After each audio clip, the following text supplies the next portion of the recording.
Hello there, ladies and gentlemen, welcome to another episode of CookieCast. Today on CookieCast, it's the Gameskeeper. JK has collated all of the games information and the games news from the last week and brought it to you in one bite-sized chunk. So there. YouTube people, there is a video for this one, so do check it out, and while you're there, click that subscribe button, click for notifications, do all those things that a good podcast listener stroke watcher would do. And that's you, isn't it? Cool. Here we go. This is CookieCast, the Gameskeeper.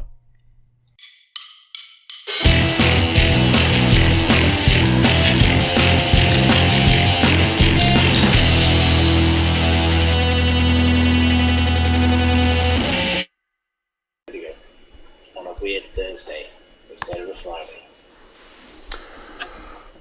It is a Thursday instead of a Friday, but that doesn't matter to the people. I might give them, I might be more generous than Sony and release this a day early so people can get their weekly blast of. Lucky people. I was even contacted by somebody today who started the conversation with, "I'm just watching the Gameskeeper podcast," and then went on to say a load of stuff about how it's a bleak time to be doing a games podcast.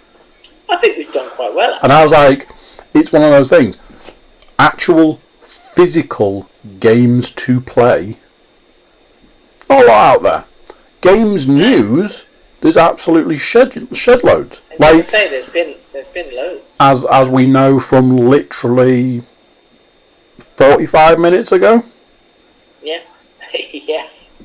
For anyone who hasn't gathered, and for those of you who are listening at home rather than watching at home, hello. It is Thursday. It's not Friday, but we'll get to that. And we've rolled back the stone door from the cave embedded in the mountain, and out birthed like Monkey, the Gameskeeper, with a sack, some might say, full of gaming news. A fine sack it is. But unlike most of our Gameskeeper entries, it is I who will lead the charge. Indeed you should, Mark. With what will be probably advertised as a tirade of abuse. That's right, ladies and gentlemen. Not 45 minutes ago, I saw something on the Twitter, and I'm like, it's almost like they knew we were about to do a gaming podcast, and they were like, I'm going to take cover for it. Here you go, Cookie. I know you love the company Bethesda so much that we're going to give you a little bit of something to talk about. I was like, oh, thank you very much, Twitter. What is this? You're announcing a Fallout TV show made with Bethesda and Amazon. Now, Amazon can't really go much wrong as long as we don't talk about, taxes or anything. Bethesda, on the other hand, is probably, for me personally, just me, this is like my little opinion, possibly the single thing that is wrong with the gaming world right now, as a company. Except Doom. If you like, I have opinions on their most recent offering in the Doom library. But we're not here to talk about that. We're here to talk about the abomination that has become the Fallout franchise. So, the TV show you never knew you wanted has been announced by Bethesda and Amazon. They're doing a Fallout TV show. The fuck that's going to look like, I do not know. But I don't think there's anything I could be any less interested in. Three guys in blue jumpsuits in the middle of the desert. I mean, that's basically what it's going to be, isn't it? It's going to be a load of people in blue jumpsuits come out of a vault and wander around like CGI cities that have been made to look post-apocalyptic. Is it the 50s or is it the future, or who knows? We're going to get multiple flashbacks of before the apocalypse. It's just like they put it out there just to make me angry. Maybe it was a combined effort. They're so pissed off with you disrespecting Bethesda on your podcast. They said, "Fuck it, we're going to annoy Cookie Cast. We're going to go to Amazon, sink a shed load of money into a TV series to annoy Cookie." That does sound plausible. It sounds likely. This is Bethesda we're talking about, a company that actively goes out of their way to find things to piss off their fans. They're like, we've just had a look, we've just done a Google, and we've just checked the social media. Apparently there are still some fans out there. For fuck's sake. Right, it's time to bring out the big guns. You release Fallout 76 and you see how many fans you've got left at the end of it. Come on, get it out there. It's one of those that I know that we like to try and keep these podcasts short, and I'm just basically going to cut it off there, because otherwise we'll be here until the apocalypse, which, you know, could be any day now. The series drops on Amazon. Is there a release date for it? I don't think there is. No, they've just announced that Bethesda and Amazon are working on a TV series. To be honest, until you sent me that tweet, I didn't know anything about it. But Shan said, "Oh yeah, I saw a picture for that, like 2019." So she already knew about it. I heard last year a load of companies that were looking at making TV shows, and I'd heard a possibility Bethesda making a Fallout TV show, and I was a bit like, well, that sounds like a terrible idea. Why don't you try making some decent games first? As I've said, and this comes back to something that I always sort of refer to.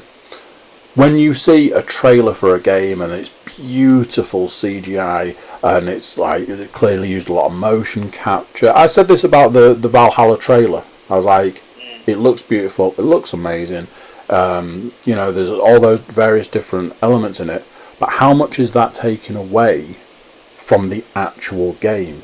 It's money, it's time, it's resource, it's people. You know, I know it's probably completely different people make those trailers to the people that make the games, but they're not doing it for free. I would rather see a fantastic game that's well polished and well rounded than not great game with a great trailer.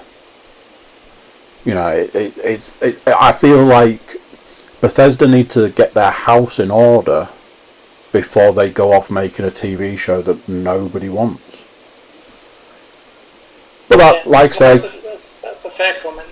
that is my opinion, and we'll leave it at that. What have you got games news related this week? Right, what have I got? Well, obviously this week has been heavily centred around Cyberpunk. Every time I switch on the laptop or any mobile phone or anything, there seems to be a new article about Cyberpunk. There's been all sorts of things, right down to how many pubic hair choices you can have in game, which apparently there are 5 different types. Kind of interesting. But the ones I picked out the most were that the first major announcement from the actual Cyberpunk team at CD Projekt Red was that the wall running feature has been scrapped. I saw that you'd done an article on it. I didn't even realise it was a thing, to be honest. And I have to say that if I was to play an FPS with wall running, I don't know how that would benefit my playing experience. Like I said in my article, ideally I'd want to see third-person Matrix style flipping around and doing shit. But what they did say was that they've scrapped it because of design problems, which this late in the game, quite worrying that they've only just realised that wall running is now a design flaw. But they have said there's loads of other cool things you can do, so there's going to be like sliding and bouncing and spinning and all sorts of cool stuff that you can do. So that sounds cool. And the other thing that came up was that the game is going to be heavily censored in Japan. So they'll be cutting out nudity, genital shapes, graffiti, and even wound surfaces. So the game is basically going to be the Smurfs, but with cyberpunk in it. So yeah, they're really heavily going in for the censor there, which I thought was weird, because some of the stuff that comes out of Japan is often quite violent. But often quite heavily censored. So, but interestingly, I did a bit of research on this because obviously I was a bit curious. So I had a little research on games that have been banned around the world, and obviously there are some hotspot areas. So like the Middle East seems to ban a lot of games. If it's got a woman in it, then that's banned. The actual place that bans the most games is Germany. They ban everything. well, funnily, when we started with Bethesda might know something about that, because Bethesda released a certain game that in Germany was not censored; it was actually changed in Germany. Right. Wolfenstein. Oh yeah, Wolfenstein 3D. I saw that at the bottom. So Wolfenstein 3D was changed. Doom was changed as well because it was too violent. But it's weird because in Germany, nearly all the things that are banned, apart from Wolfenstein, have been banned because they're too violent. And there's a few things in Japan. Fallout 3 had a quest called Atom Bomb Man, which was banned for obvious reasons. Yeah. And they also had a weapon called the Fat Man, and this was a reference to an actual weapon used against the Japanese. So this was also banned or changed. They changed the name of it. So yeah, there's quite a few out there. And as we got into it, I was like, wow, that's quite serious. So we don't seem to have that many problems in the UK. There's only been a few things banned. No, because I think we use our censorship quite well. In a lot of ways, we basically use an age rating, and if you are 18 and over, you can play whatever you want because you're a fucking adult. Yeah. It's that sort of element of I've had conversations with people. I know when you know that children are playing Grand Theft Auto, that's where the system falls down.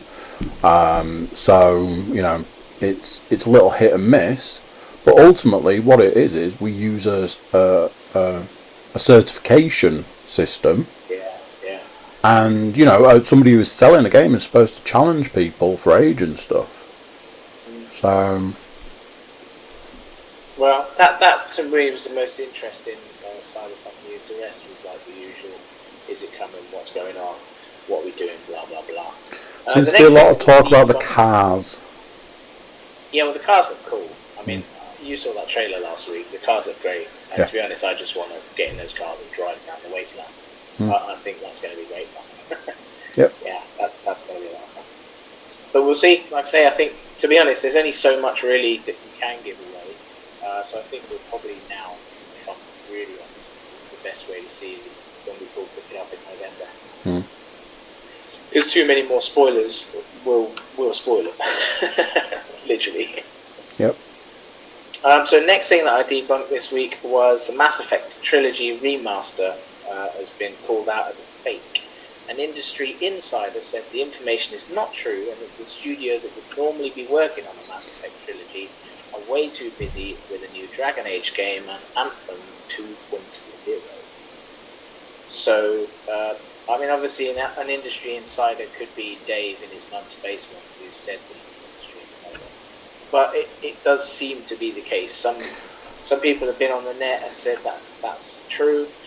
I think it could be true. They were initially saying that they were going to remaster the original Mass Effect and they were going to change certain aspects of the game, add some levels and customize this, that, and the other.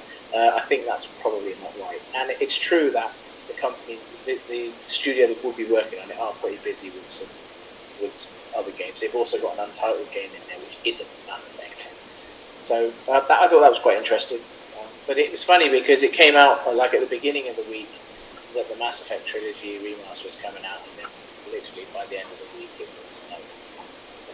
So probably the quickest turnaround in rumour I've ever seen. I think it probably falls into the category of nobody wants it. I'd probably play Mass it's Effect. weird because... Go on. Go on. No, you. Oh, after you. You go. After you. No, you go. No, really, you go. I'd probably play the first Mass Effect again. Me and Mass Effect 2 had a falling out, and I never played the third one because of the problem I had with the second one. And like the whole like Andromeda thing, it you know, it was death. It was the death of a franchise. Apparently. So I imagine they would struggle to sell that now, when and rightly so, when that team has got all the stuff to be doing. Well, that seems to be the case. Yeah. It's not like, if you look at the other things that are being remastered, the things that are being remastered are games that have either sold really well in the past or are still selling really well. And like you say, the Mass Effect trilogy kind of died after the first one, which that seems to be the case. So it would seem an odd choice to remaster. Yeah. Next thing I found is that this week launched 200 player mode on COD Modern Warfare. So it's the free-to-play Battle Zone, or War. Yeah, I think it's called Battle Zone. Yeah, I think it's Battle Zone. But it's free-to-play, and it follows a similar process to Apex Legends in that you have 50 teams of 4 that all parachute into a zone, and then you just like have to work as a team to try to kill the other guys. There's some interesting little things they've added. One of them is they drop a care package in, and the person who picks up the care package has got a minigun. So and they're called juggernauts. So you just run around obliterating everybody with the minigun. And if the guy with the minigun, right? If the guy with the minigun gets taken out, then they drop in another care package, and you can kind of do it again. So somebody's always going to have like a massive advantage. And obviously the circle gets smaller, so it pushes the teams into the middle until there's a final team left standing. So I think that'd be a lot of fun. Like I say, it's free. There is a £6 starter pack if you really want like a certain shotgun, some skins, some other bits and pieces. Which again, for the price, there's like quite a lot of stuff included, which I thought was quite good. And as I say, it's free. So if you fancy your chances and you're a bit of a battle royale person, then this would be a good time. And what else did I find? So the rumours of the Harry Potter RPG have finally been confirmed.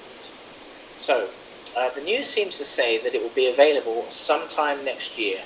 Obviously, a screenshot of this game was first leaked in 2018, and incidentally, Warner Brothers Entertainment are currently up for sale. So it's not sure who is actually doing the RPG, but it has been confirmed this week that it is a thing that's going to happen. But other than that, there's not much details. Whether it's actually set within the Harry Potter timeline, or before, or after, or whatever, those kind of details aren't available, but the game is happening. This feels super late to me. I feel like they were super late to the party on this one.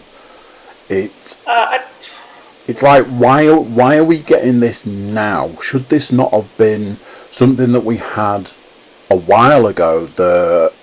Like a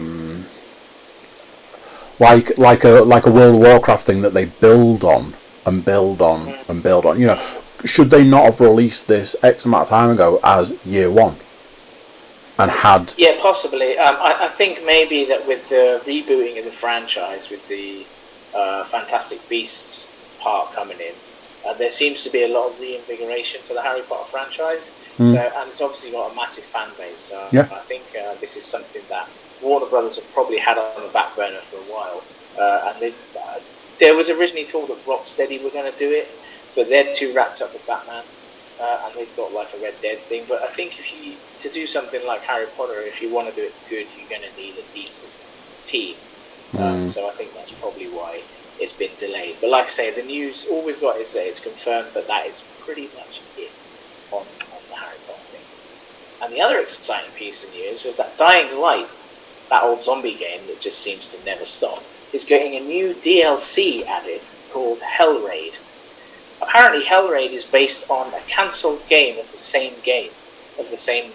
So basically what happened in Hellraid was that you were set in a medieval time, and it was like a hack and slash first-person kind of game, designed by the guys that did Dying Light. It kind of got scrapped, So what they've done for this DLC is you head into an old arcade, and the arcade is a portal which transports you to a medieval castle which has been taken over by the minions of hell, and you use all your Dying Light skills to basically take out the zombies and do whatever.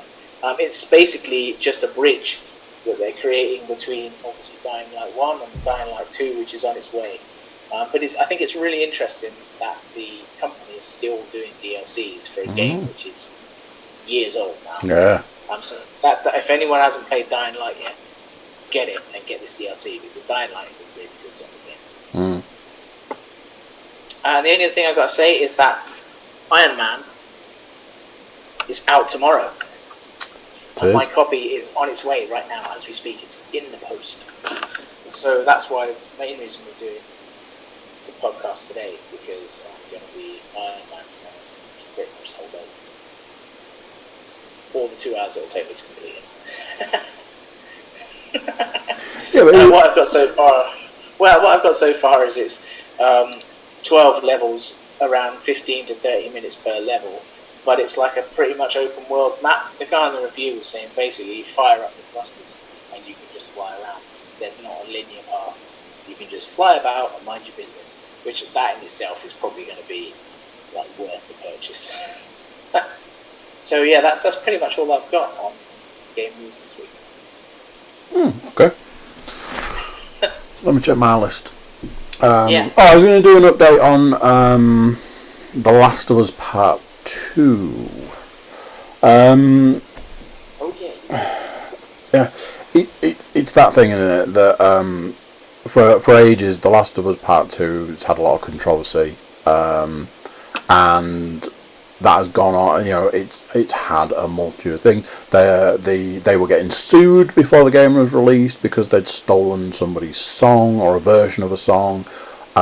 Their story was leaked 2 weeks before the game was released, or even longer than that, a month or so before the game was released. And for a game which story has a lot of twists and turns, you really don't want that getting out before the game does, and stuff like that. The game was released. It saw such a roller coaster of reviews. Critics loved it, players didn't. We've covered that. I know you've covered it yourself, and I've been playing it, and I've given a review on here. I've given a review on my podcast, and I've reviewed it.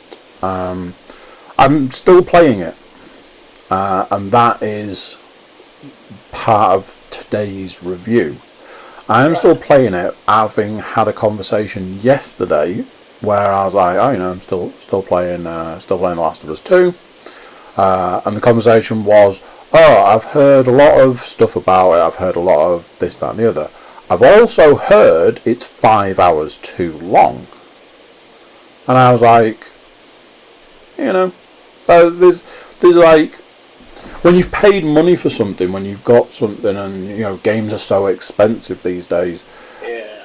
Is there such a thing as too long? So, last night I sat down. I'm like, time to play some Last of Us, and I reached the end. So there was like this entire section. I'm not going to spoil anything. I'm not going to go through too much. But the game sort of does this to converge on a single point. It's basically supposed to make you second guess a lot of things throughout it. So I converged on this point, and then basically the game does that. And then you've got this long... It felt to me very much like... Do you remember the first Red Dead, when you finished the game, and then the game was like, hey, why don't you do the training that you should have done at the beginning? At the end. It felt so much like that. It was like an interesting choice sort of thing. So that was that. You have the end of the game, you got this long cutscene with a little bit of, round up some sheep. That sort of thing. And then the game carried on. Oh. Yeah. So what I'm guessing is in a good way, or not in a good way? the game was finished. The game was done. The story was over. Right. And then it carried on. A character who has been in the game all the way through, possibly from the first one as well, turns up and goes, "Hey, yeah." It's like, oh, here we go. So a couple of hours later, I'm still playing it, and I'm like, it's unnecessary. Unfortunately, and this is going to sound quite negative towards the other game I'm going to compare it to, but it feels very much like Days Gone. You know, at the point that you finish Days Gone, and then there's like another third of a game. Yeah, I was about to say it reminds me of Days Gone, because that kind of at that point when I thought that was over, it suddenly played for like another hour and a half. And I was like, oh. Yeah. So there is the element that somebody has clearly played Days Gone before they made The Last of Us Part 2. There are so many things that have been taken from Days Gone and put into The Last of Us. It's whereas with Days Gone, there was like, you know, when it continued, you were like, that's fine, I'm okay with that, and you carried on playing. With this, it's gone, no, there's more, and I've gone, I don't need any more. Now, what I will say is, the way the game has played up till this point, no matter who you're playing as, the way it's played up till this point is, you get areas. So you get an area, maybe 2, 3, 4, 5 guys, or some of the zombie enemies, or, you know, it's one of those that, you know, man is the real enemy in a zombie apocalypse, because we're never going to get tired of that one. So what it's sort of done is, like, you've got these areas like this, and in that there's like 5 or 6 enemies. Now your areas are like this, and there's like 15 enemies. So there's a lot more like stealthing around, taking people out, choosing at which point you're probably like, oh man, I'm gonna have to shoot this person, which is going to alert someone else, and I'm probably gonna have to like go loud. There's a lot more of that. They've put some interesting elements in. Again, no spoilers, but it feels like it's another level to the game, while simultaneously you're like, I don't think we need this. You are just eking it out. You are just going, oh, why don't you have some more game? Here's some more. And again, you know, it sounds quite negative for a game that's, you know, £50+. But for a game that has leaned so heavily on its story, to finish the story and then carry on, you've kind of gone back on everything you've done through the entire game story-wise. Yeah, and at the end of the day, whether it's 50 quid or 20 quid, you don't want to feel like you're playing a game that becomes a chore. If it becomes a chore, then like you've lost it because it's already boring. Yeah, so, and this is the thing. It's weird because it's not boring. You know, you've got to use a more tactical brain. You've got to think, if I kill that guy, is that person going to see me? Are they going to be alerted? If I do this in this way, is that going to cause a problem? You know, those sorts of things. You're thinking more about it. And then there are points where you get spotted, or you kill somebody, you get seen, and you have to switch from sneaking up and stabbing people to actually using your guns, which, you know. So that was just a little bit of a review at this point in time. So officially, still not finished. I still haven't finished The Last of Us Part 2. Has your rating changed, or is it still 7 out of 10? Honestly, I am... At this point, I think I'm going to have to reserve a rating, because I think I need to finish it and see how I feel once I've finished it. I can say this, whereas the whole time you play the first one, well, for me, who's somebody who'll play a game over and over and over, the whole time I played the first one, no matter which time I was playing it, I just wanted to play it again. I just wanted to sort of, once I'd finished it, I just wanted to play it again, because there's that upgrade that you never got. There's that bit for the weapon that you never attached. You know, that you can't get all of the upgrades in one playthrough for either the characters or the weapons.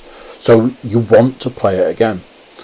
For the way this game has gone past the 4, 5, 6 hour point to where I am now, I don't think I can go back. I can't go back to that beginning. That beginning will make me tear my hair out. So already I know that's going to be a factor for my final review. Fair enough. So. The other thing that I had on my list, and the last thing I had on my list, was I just wanted to mention the controversy. It's not really controversy, but the uproar around this month's PlayStation Plus games. I know you have already done a little article on this, but I wanted to just cover it on here because I got up today. And you know, you start your day by checking your social media feeds and stuff, and emails and things like that. And there was something on the social media that was like, the internet loses its mind over Sony's announcement of July's PlayStation Plus games. And ultimately, I think people feel it's a middle finger because it's the 10th anniversary of PlayStation Plus. I suppose. I mean, the thing is, I compare it to, because I've got gold as well, so I compare it to what Xbox are doing. Obviously, as you know, last month's PlayStation Plus was amazing. Their, Battlefront 2 and COD World War 2 version was a really good couple of games, and Xbox's offering was not as good. And this time around, I think Xbox have got WRC 8. Which is a pretty good game. It's a rally game, but it's just not a bad game. It's still up there in the top title. It's got Dunk Lords, which is like a 2v2, like beat 'em up, where you're a basketball player, but it's like Mortal Kombat for basketball. You've got these like kind of cartoony characters, and the basketball courts are like full of hazards and stuff, so you have to kind of follow up the court and kill people. It's basically Mortal Kombat with basketball thrown in there. It looks like fun. I mean, it's a 20-quid game usually. And it's and then they've got two really old Xbox 360 games. They've got Saints Row 2 and a game called Juju, which is like a little platform, it looks kind of nice. I mean, Saints Row 2, it just looks old. I mean, it's not, even if you're a retro gamer, you're not going to go back to that and go, oh yeah, because it's at that point where it's not really retro graphics and it's not quite what you've got now. It's like that weird in between. Like it's just weird. And then obviously on the flip side, you've got PlayStation Plus with their 10th year PlayStation Plus anniversary. They've given you Tomb Raider 20-year celebration. So to be honest, it's the version that comes with all the DLC. So it's got blood ties and it's got whatever the other one's called, and there's some skins in there and some weapons, and like there's loads of cool stuff. And interestingly, blood ties is you can play that in VR as well. So you could be Lara Croft if that's something you've always wanted to do. So there's that, and then obviously the other game was NBA 2020. 2K20. Which again is like, they're a pretty solid franchise. They've got a really good fan base. The problem is, I think that anyone that plays 2K20 will already have this game, and anyone that doesn't have it probably isn't a fan of the genre. I think the biggest complaint was that Sony put 2K20 on sale about a week ago, and I think people were saying you could buy it for £3. That probably, I mean, yeah, they've just done they're still doing a big summer sale, as are Xbox. They've also thrown in another game called Erica, which is, do you remember that Netflix show that was on last year where you chose what happened? Mm-hmm. It was like a multiple, so like those old books where it's like, if you want to kill choose your own adventure, age 10. Right, so that's what this is, and it's done like a myth movie. So it's not graphics, it's actual actors.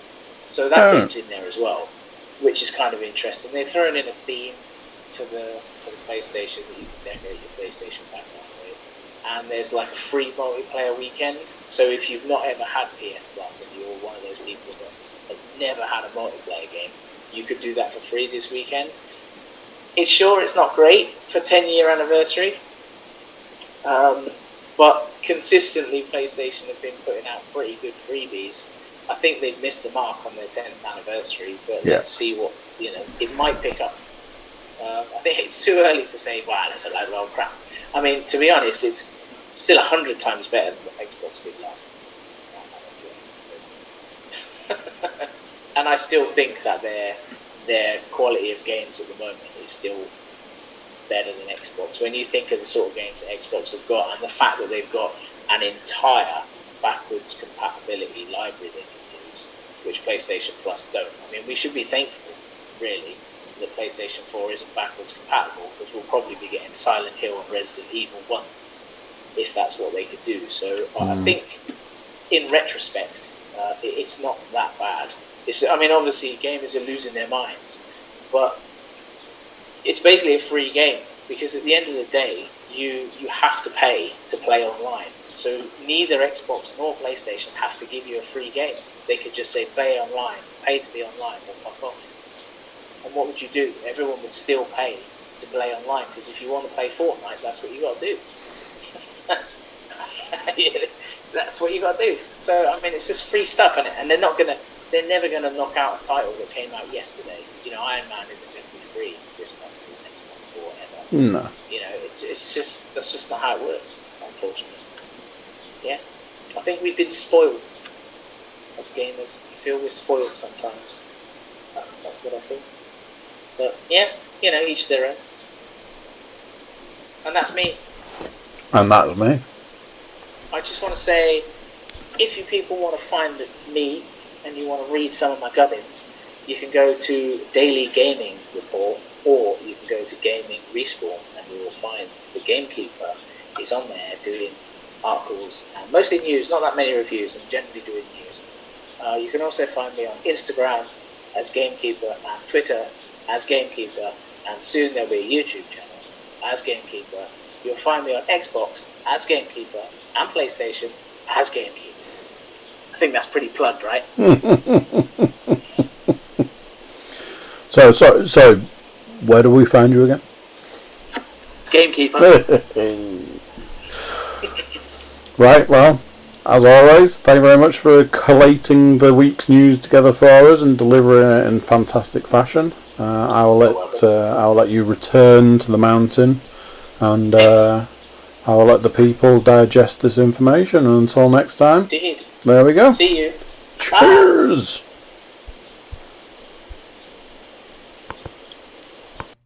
So there you go. What do you think of that? Another one done. All the games news that you could need for this week. Cool. YouTube watchers, do subscribe, be a love. You know you want to. Everybody jump over to thecookiecast.com, check us out over there. Click for social media things and email functions and all that sort of stuff. You can get in touch with us. How about that? So there we go. That's this one done. Until next time, I'm going to say bye, and I'll see you then. Bye.